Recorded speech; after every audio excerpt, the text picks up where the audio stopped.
আল্লাহ রাসূল সাল্লাল্লাহু আলাইহি ওয়াসাল্লাম বলছেন, মান সাল্লা ইউরাই ফাকাদ আশরাকা ওয়া মান সামা ইউরাই ফাকাদ আশরাকা ওয়া মান তাসাদ্দাকা ইউরাই ফাকাদ আশরাকা। যে ব্যক্তি সালাত পড়ে দেখানোর জন্য, এই ব্যক্তির এটা সালাত হলো না, সালাত হলো না, কি হলো? এটাই শিরক হলো, নিশ্চিত শিরকি কাজ হলো। দেখানোর জন্য যদি কেউ সালাত পড়ে, তাহলে এই সালাতটা কি হয়ে যাবে? কি হয়ে যাবে? শিরক হয়ে যাবে। তাহলে সালাতটা কিভাবে, কি কারণে পড়তে হবে? কি জন্য সালাত পড়তে হবে? একমাত্র আল্লাহকে রাজি খুশি করার জন্যে, পরকালীন স্বার্থে। এটা হলো 1 নম্বর শর্ত। বোঝা গেছে? ইবাদতটা হবে কি জন্য? একমাত্র আল্লাহকে রাজি খুশি করার জন্য, পরকালীন স্বার্থে। এটাই হলো তাওহীদ। বোঝা গেছে? এবার যদি আপনার ইবাদতের মধ্যে এই তাওহীদ, আমার কথা না বোঝা গেলে কিন্তু আমি আলোচনা করে লাভ নাই। আর আলোচনা যদি আপনি বুঝেন তাহলে উপকার হবে, তাই না? আব্দুর রাজ্জাক বিন ইউসুফ সাহেব বক্তব্য রাখেন, সব বোঝা যায়, তাই না? তাওহীদের আলোচনা, আকীদার আলোচনা কঠিন, কারণ এই আলোচনা সবাই করে না। করে? জি আলহামদুলিল্লাহ। তুমি কি আফজল না? ফজলে রব্বি। হ্যাঁ মাশাআল্লাহ। ও আচ্ছা আচ্ছা, আলহামদুলিল্লাহ। বোঝা গেছে? তাহলে তাহলে আপনি যে সালাত পড়বেন, সালাতের মধ্যে তাওহীদ কিভাবে হবে? সালাতটা যদি একমাত্র আল্লাহকে রাজি খুশি করার জন্য, পরকালীন স্বার্থে আপনি সালাতটা পড়েন, তাহলে এই সালাতটা হয়ে যাবে তাওহীদ। সালাতটা কি? তাওহীদ। আর সালাতটা তাওহীদ যদি না হয়, তাহলে সালাতটা কি হবে? শিরক। বোঝা গেছে এবার? তাহলে এটা 1 নম্বর শর্ত হবে না? আপনার যদি ইবাদতের মধ্যে তাওহীদ না থাকে, তাহলে ইবাদতটা শিরক হয়ে যাবে। আর আপনি যদি হারাম ভক্ষণ করেন, তাহলে এটা শিরক হবে না। হবে? হারাম ভক্ষণ করাটা শিরক নয়। কিন্তু আপনি ইবাদত করতে গিয়ে যদি আল্লাহর উদ্দেশ্যে না করেন, কোনো ব্যক্তিগত উদ্দেশ্য, কোনো দুনিয়াবি উদ্দেশ্য, কোনো অন্য উদ্দেশ্য যদি করেন, এমনকি দেখানোর জন্য যদি আপনি সালাতটা আদায় করেন, এই সালাতটা কি হবে? আল্লাহ রাসূল সাল্লাল্লাহু আলাইহি ওয়াসাল্লাম শুধু শিরক বলেননি, ফাকাদ আশরাকা, সে অবশ্যই এটা শিরকি কাজ করলো। ওয়া মান সামা ইউরাই ফাকাদ আশরাকা, যে ব্যক্তি রোজা রাখে, সিয়াম পালন করে, সওম পালন করে, আপনারা কি বলেন? সওম বলেন না রোজা বলেন? হ্যাঁ, দুটোই বলেন। আলহামদুলিল্লাহ। এটা একটা ভালো লক্ষণ যে আমরা আস্তে আস্তে আর কি ইসলামী পরিভাষাগুলো, ইবাদতের মূল পরিভাষাগুলোর সাথে পরিচিত হচ্ছি। এই সহিহ আকীদার আলেমদের, সহিহ আকীদার বক্তাদের মাধ্যমে এগুলো আমরা জানতে পারছি। আল্লাহ তাবারক ওয়া তাআলা আরও আমাদের মধ্যে সংস্কার কাজ করার তৌফিক দান করুন।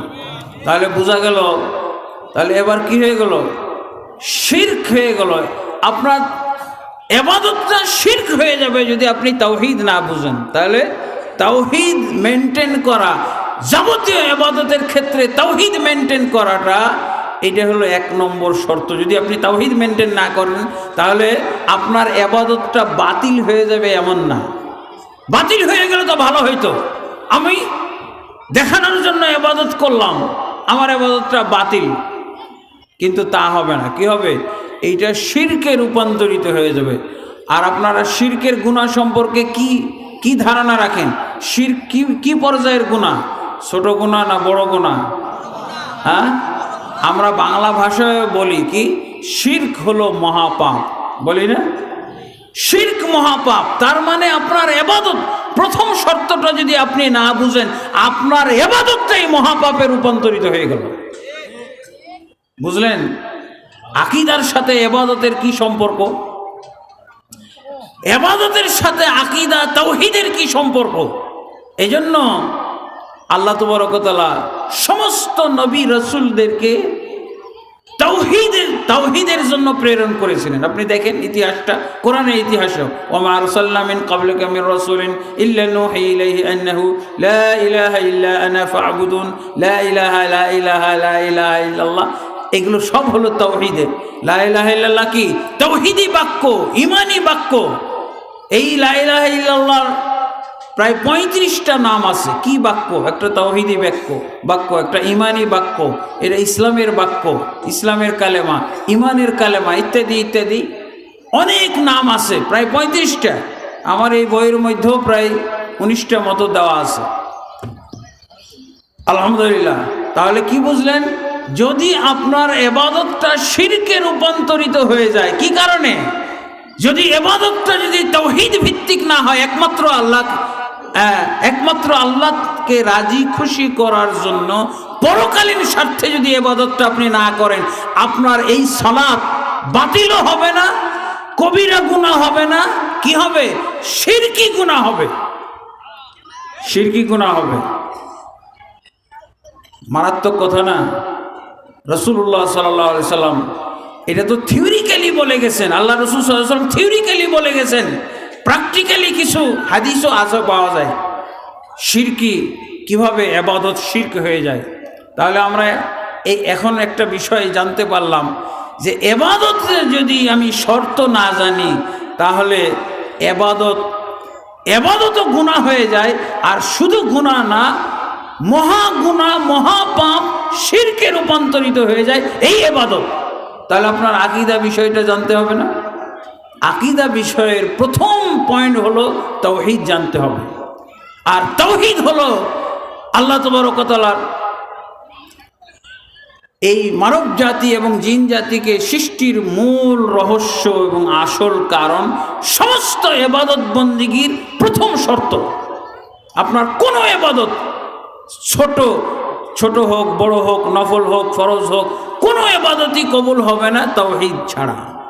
আর তাওহীদ যদি আপনার তাওহীদ থেকে যদি খালি হয়ে যায়, তাওহীদ যদি আপনি ইবাদতের ভিতরে মেনটেন না করতে পারেন, তাহলে আপনার ইবাদতটাই শিরকে রূপান্তরিত হয়ে যাবে।